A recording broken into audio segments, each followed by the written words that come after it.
પૂછવાનું નહીં શું બનાવે છે તું ચાલુ કર. હેલો એવરીવન, કેમ છો બધા? મજામાં? રીતે ચાલુ કર. ના આવું તો ના બોલાય.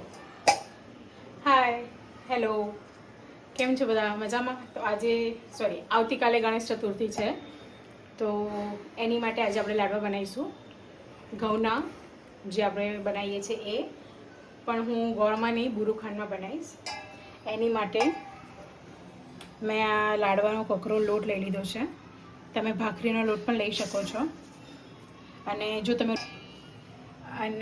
રોટલીનો બી લઈ શકો છો, પણ જો તમે રોટલીનો લોટ લો તો તમારે અંદર સોજી નાખવી પડશે. મેં અહીંયા 2 વાટકી લાડવાનો કકરો લોટ લીધેલો છે. માપ સિમ્પલ છે. 2 વાટકી લોટ સાથે 1 વાટકી બુરુખાંડ અને 1 વાટકી ઘી. તો હવે એની અંદર આપણે મોણ માટે થોડું ઘી નાખશું. ઘીને હંમેશા ગરમ કરીને લેવાનું છે, તો મેઝરમેન્ટ બરાબરથી આવશે. આમાં મોણમાં તમે ઘીની જગ્યાએ તેલનો પણ ઉપયોગ કરી શકો છો, પણ હું ઘીનો ઉપયોગ કરું છું. બરાબરથી હરેક દાણા ઉપર ઘી ચોંટી જવું જોઈએ, એકદમ એનું લેયર લાગી જવું જોઈએ. એ પ્રમાણે આવી રીતે એને મસળવાનું છે.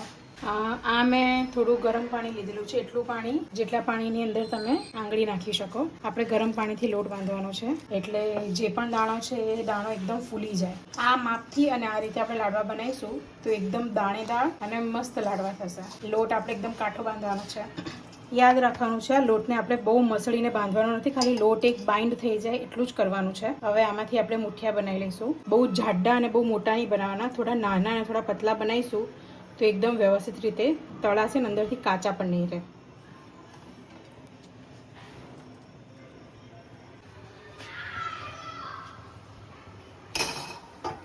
તો જોવાય છે કે તેલ આવી ગયું છે, તો હવે આપણે મુઠિયા તળી લઈએ. આની માટે તેલ બહુ ધીમું બી ના હોવું જોઈએ અને ગેસ બહુ ફાસ્ટ બી ના હોવો જોઈએ, કેમ કે અંદરથી આપણે પ્રોપર રીતે ચડવવાના છે. તો ગેસની ફ્લેમ એકદમ મીડિયમ છે. ધીમે ધીમે કરીને હું મુઠિયા નાખી દઈશ. એને પલટવામાં જરા પણ ઉતાવળ નથી કરવાની. ગેસ મીડિયમ હશે તો મુઠિયા બહુ તેલ બી નહીં પીવે અને અંદરથી કાચા પણ નહીં રહે. તો આપણે આ પ્રમાણેનો કલર થવા દેવાનો છે, ગોલ્ડન થોડુંક વધારે. અને જો બધું તેલ નીતરી રહ્યું છે ને ડ્રાય લાગી રહ્યા છે,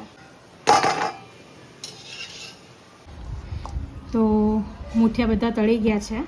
અને આવી રીતે મેં એને થોડા કટકા કરી નાખ્યા છે ને પછી મિક્સરમાં ક્રશ કરવાનું છે. જોઈ શકો છો કે અંદરથી એકદમ લોટ ચડી ગયો છે, કાચો નથી.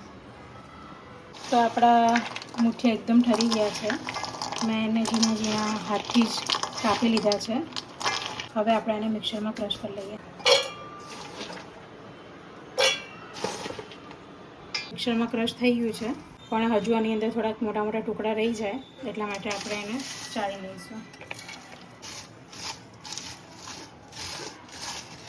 હવે જે વધ્યું છે એને પાછું ક્રશ કરી લઈશું.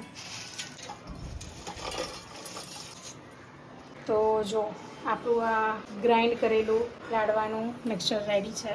દળી અને પછી મેં એને ચાયણાથી ચાળી લીધું છે. આ દળતી વખતે ખાસ ધ્યાન રાખવાનું છે, એને રેગ્યુલર મૂડ પર નથી દળવાનું, આપણે પલ્સ મૂડ પર કરવાનું છે. તો આ નહીં તો આને આપણે તેલમાં તળેલું છે અને મોણ બી નાખ્યું છે ને તો બહુ ઝીણો આમ લોટ ગંઠાઈ જશે. તો પ્લસ મોડ પર ધીમે ધીમે કરીને કરવાનું છે. હવે આની અંદર અડધી ચમચી જાયફળ છીણી લીધું છે અને અડધી ચમચી ઇલાયચીને ક્રશ ખાંડી લીધી છે. એ છે. આપણે 2 વાટકી લોટ લીધો હતો, એની સામે આપણે 1 વાટકી બુરુખાંડ લઈશું. પ્રોપર મિક્સ કરી લઈએ આપણે. 1 ચમચી જેટલું ઘી લીધું છે. એની અંદર મેં કાજુ અને બદામને મોટા મોટા ટુકડા કરી લીધા છે, એને સાંતળી લઈશું. બાકીની બદામ મેં આવી રીતે ઝીણી કતરણ કરી છે, જેમને નાખીશું અને આને આવી રીતે રોસ્ટ કરી લઈશું. આની અંદર તમે કાજુ, બદામ, પિસ્તા, દ્રાક્ષ જે નાખવું હોય એ નાખી શકો છો, પણ કોઈને અહીંયા ભાવતું નથી એટલા માટે કાજુ પણ માંડ નાખવા દઈ રહ્યા છે. બદામ સિવાય કે ખાતા નથી. એનો આટલા મોટા ટુકડા નાખવાના, આટલું બધું નાખવાનું નહીં. નહીં બોલો, કેમ નહીં નાખવા દેતા મને? એ બી લાડવા બનાવ્યા ત્યારે તમને ખબર પડી કે અંદર ઇલાયચી અને જાયફળ બી છે.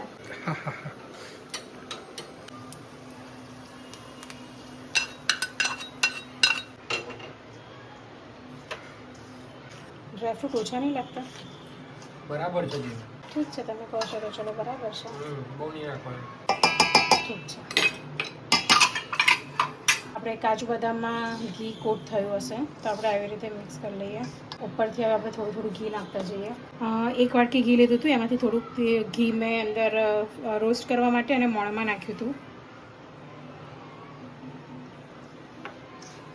થોડું થોડું જરૂર પ્રમાણે નાખતા જઈશું. પહેલાં પ્રોપર મિક્સ કરી લઈએ.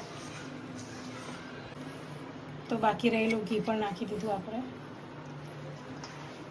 લાડવા બનાવીએ ને બ્રો તો પ્રોપર ઘી નાખવું પડે, તો ભૂક્કો થઈ જાય.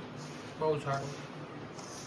આપણે ક્યાં આખો લાડુ ખાવાનો, તોડીને જ ખાવાનો. પણ પછી એ ભૂક્કો થઈ જાય, આમ બાઇન્ડિંગ ના રહે સરખું.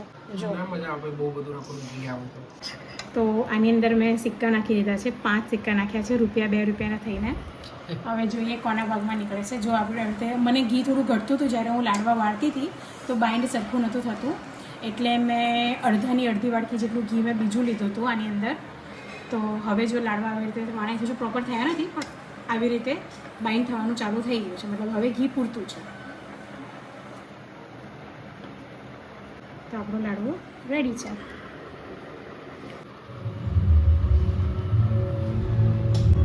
આપણા લાડવા થઈ ગયા છે.